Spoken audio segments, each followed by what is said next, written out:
This morning, when we were talking to the students, I thought probably the last time I was on the stage with my friends Kenny and Marty, and I think we were wearing cheerleading outfits, if I remember right.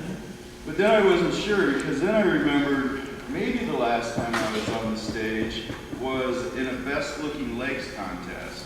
And I think, Mr. Pasali, I think you won.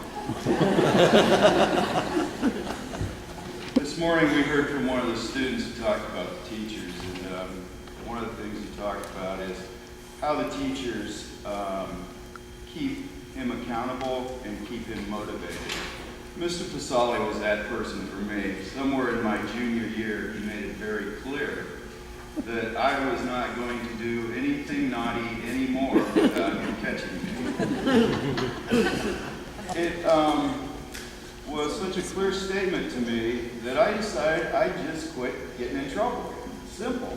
Fred, you weren't going to catch me.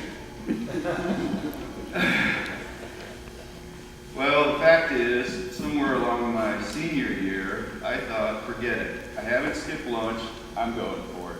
And I headed across 52nd Street, and there's Fred, jumps out from behind a car and says, I got you.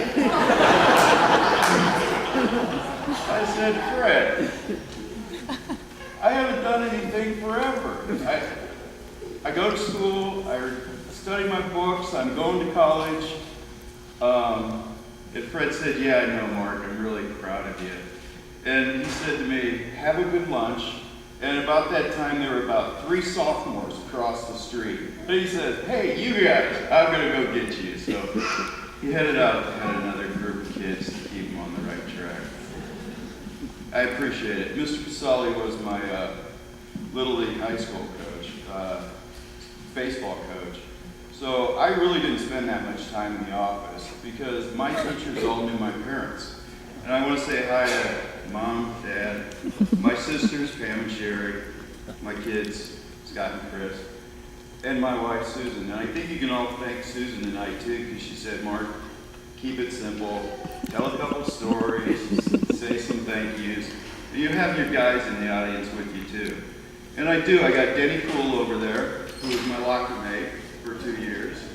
Denny's an absolutely wonderful performer. I got Kenny, I got Marty, I got Danny, our class president. Marty was our monster back, so he always watched my back. Not all of the guys in the audience, though, went to Benson. Some of these guys over here, Gary, Scott, Gwen, also, are just like all the boys we grew up with. So I just want to say thanks to you all, and I appreciate everything.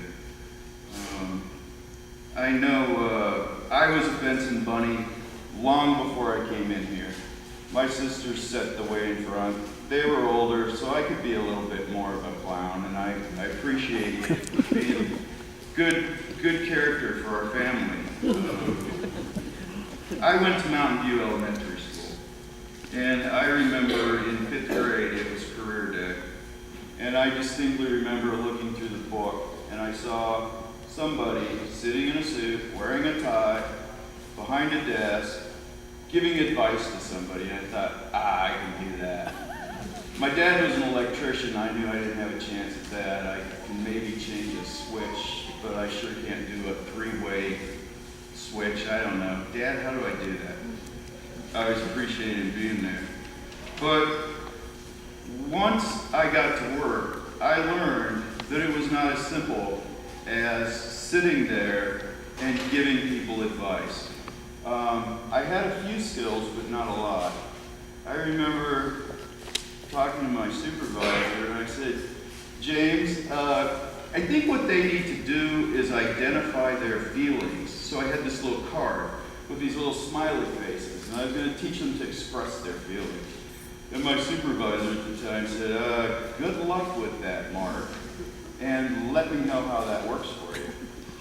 And I went out to a family and promptly learned very, very quickly just exactly how they felt, specifically in relationship to me.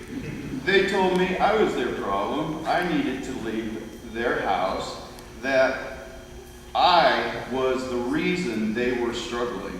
at that point we have this skill called reflective listening, which basically is nothing more than saying, oh, so you're really angry. Oh, so you really want to punch me, don't you? And it got me out of there okay, but I really didn't do a lot to help the family. I met another family too who said to me, I said, what can I do to help you? And they said, do they pay you to come here? I was like, well, yeah. They said, why don't you give us the money you get and we'll never tell anybody you didn't show up. Me as a brand new therapist, I was just so taken back. But later, over time, I realized chances are if I could have given them that money, they would have, in many ways, been on the way to solving a lot of their problems, difficulties, a lot of their families' issues that we judge as mental health issues are really problems of poverty and a lot of resource demands.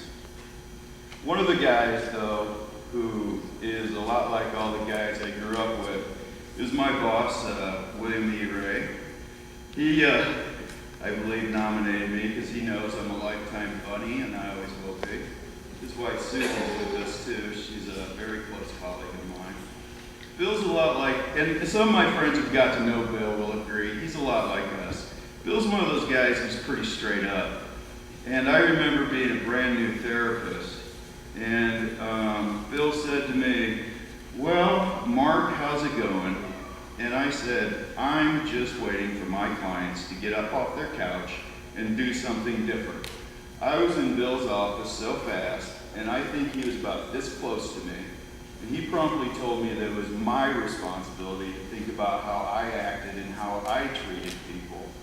That I probably was the one that needed to do things differently. So, Bill, I appreciate the nomination, and I thank you for your being a mentor and a good leader. Thanks a lot.